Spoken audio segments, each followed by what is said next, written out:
Pour vous prendre l'attention. Et là, j'ai déjà fait un jeu de mots, je suis hyper fort.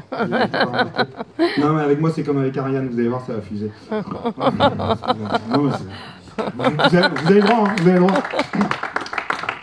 Non, mais c'est vrai, quoi. C'est vrai. Non, mais la santé, c'est important. Enfin, je vous le dis, c'est hyper important. Faut prendre soin de son corps. Moi, j'en sais quelque chose parce que j'ai des problèmes de santé. Je sais pas si vous en avez. Hein. En tout cas, je veux pas le savoir parce que je m'en fous. Enfin, moi, je parle des miens. J'ai des petits problèmes de santé, c'est que tous les 2-3 mois, je dois me rendre chez une neurologue. Voilà, c'est comme ça, je dois me rendre chez ma neurologue. Alors ça se passe bien, elle est hyper sympa, moi j'aime bien ma neurologue. Bon, par contre, c'est sûr, je me pose quand même des questions. Je me dis comment elle fait pour bien me suivre sans jamais sortir de son bureau.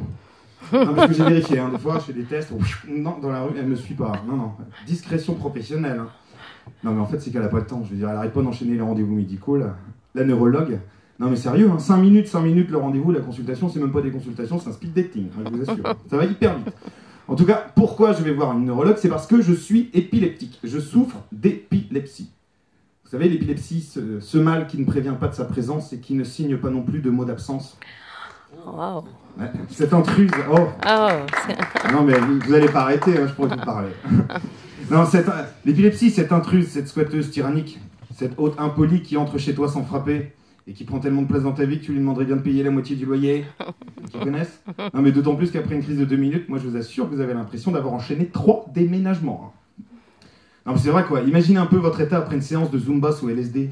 Non, mais ça marche aussi avec un twist sous cocaïne, hein, aussi, si vous voulez, ou une valse sous en fait éventuellement. Enfin, j'imagine, hein, j'ai jamais eu l'occasion de danser une valse. Enfin, alors c'est sûr.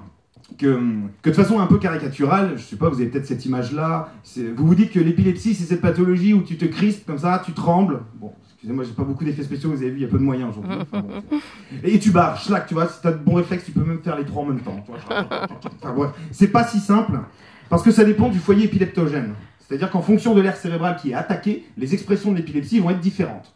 D'accord ? Vous suivez toujours? Non, mais on le sait pas forcément, mais la sensation de déjà-vu peut être considérée comme une expression de l'épilepsie. On ne le sait pas forcément, hein, mais la sensation de déjà-vu peut être considérée comme une expression de l'épilepsie. Non mais c'est vrai. Hein. En tout cas, comment je suis devenu épileptique? Alors, je sais pas comment je suis devenu, mais comment j'ai découvert en tout cas cette pathologie. Alors c'est arrivé de façon assez brutale. Alors, moi je vais vous raconter, bon c'est un peu perso, mais je vous raconte quand même. Il y a eu un jour, un matin, peut-être une nuit près d'un lac, enfin je ne sais plus, je me suis comme ça réveillé d'un coup, et là, j'avais un mal de crâne de dingue. Enfin, je veux dire, je me sentais hyper empathique à l'égard d'un ballon de football après un match, mais vous voyez, le genre de match où ils jouent qu'avec des pointus, enfin, c'était terrible. J'avais des courbatures partout, mais partout. Vous savez, je me sentais un peu comme réincarné en meuble Ikea, vous voyez, enfin, mais encore dans son carton d'emballage, vous voyez, j'étais comme ça. Et puis dans ma tête, c'était un bordel de dingue. Il y avait plein d'idées, je savais plus où j'étais. Enfin, il y avait des trucs complètement inutiles d'ailleurs là-dedans, ça tournait. Enfin, j'avais l'impression d'être l'intérieur d'un sac à main de bonne femme. Enfin, non mais c'est vrai quoi. Enfin bref, toujours est-il que ma bonne femme, elle avait eu une bonne idée, elle m'avait réservé une petite surprise. C'est que pendant mon absence, elle avait appelé les pompiers. Mais plein, hein, tout un régiment. Hein. Enfin, je veux dire, quand je les ai vus, moi je me suis dit, putain les gars, vous êtes quand même vachement motivés pour vendre vos calendriers. Hein. Et qu'est-ce qu'ils ont fait les pompiers? Direction les urgences. Oh, direction les urgences. Vous connaissez les urgences? Très sympa, hein, très sympa. Non mais c'est vrai, l'accueil est cool. D'abord, quand on arrive aux urgences, au départ, on nous laisse quand même vachement tranquille. Hein, c'est vrai. Dans un couloir, pendant 13 heures. Entre un psychotique aliéné et un SDF à viner. Enfin, non mais l'angoisse, hein. C'est long, mais bon, on a quand même fini par me prendre en charge, hein, je précise. Hein. C'est vrai que c'était un peu long, parce que à l'hôpital, en général, il faut apprendre à être patient. Bon, bref. Direction la neurologie. Service de neurologie. Ah. Alors là, pour le coup, j'ai été calmé. Comité d'accueil très sympa. D'abord, on m'a demandé d'enfiler l'espèce de linceul, vous savez, enfin le sensuaire hospitalier, vous connaissez ça, enfin, le pyjama avec option fait salaire, vous voyez.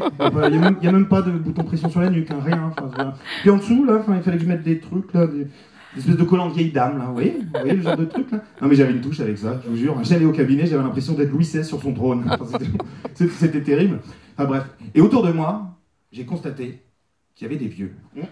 Des vieux partout, hein, parce que j'étais le plus jeune du service, évidemment, neurologie. Non mais des vieux, il y en avait plein. Hein. Non mais il y en avait plein. Non mais sérieusement, il y en avait là, il y en avait là, il y en avait là.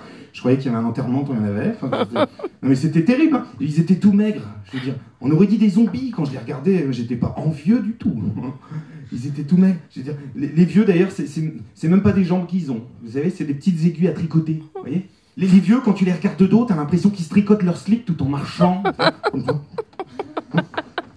C'était terrible, j'aurais dû passer commande. Parce que j'en avais pas. Non mais c'était affreux. Mais on a quand même fini par s'occuper de moi. Enfin, j'ai reçu quand même plein de visites. Hein. Les médecins, ils viennent te voir souvent. Hein. Ah ouais. Je me serais cru à 11 novembre tellement ça défilait.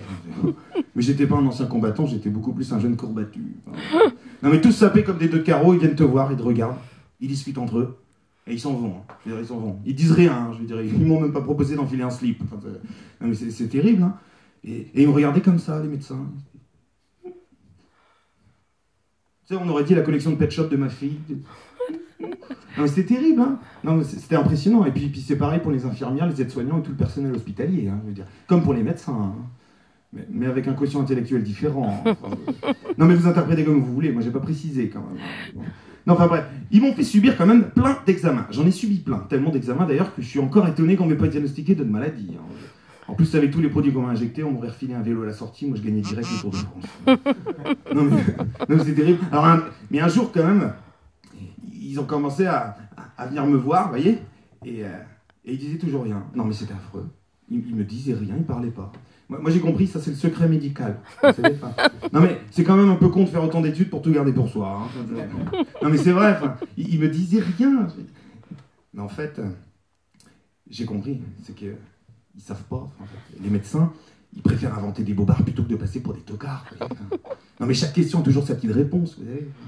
C'est des menteurs, les médecins, c'est des menteurs. Enfin bon, ils sont pas pires que les assureurs, hein, parce que les assureurs non seulement ils te mentent, mais en plus ils te font payer la franchise. C'est pas mal ça. Hein.